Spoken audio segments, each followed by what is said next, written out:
filmează, bă. Mamă, ce m-am speriat. Zândește la oricine, ca să-i meargă timpul de bine. Da, mă locnic la mijloc. Mă de tot, am locnic la mijloc. Filmezi acum? Da. Mă, copilei. La maica ta ta. Hai, papi, ține de mână. Până să-mi că din asta mai să mor.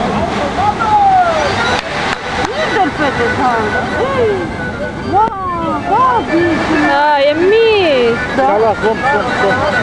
Nu e somn, e mic! Som. A, la agățat? Gabi, tu ce mai stai? Hai, mă, ce mare e Gabi! M-am gândit că-i somn din ăla care a prins atunci. Cum se duce vorba? Ia e, da! Ap! Pe mâna. Alex, lasă mâna la tata! Dă mâna, încoacă ți-o rog. Hai să cazi, Alex! Foarte ce frumos! Cosor. Poate intri în apă! Da, l-a luat. Wow, Gabi!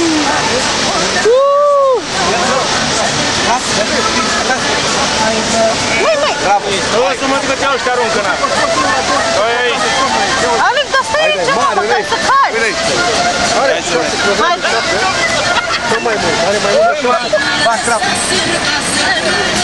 Hai, tată, mergi, tată. Bravo, băi!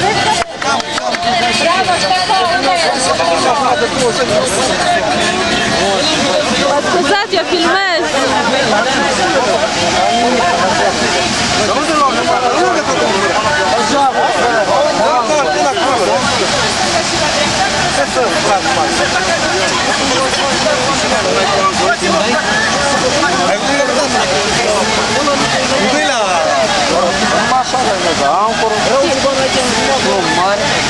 Au, Ștefan, i-a zis că eu... Iar e bică, ia care-o de aici, că tu știi să joci. Doi clap ăsta, doi clap, reală. Da, cât are Coco?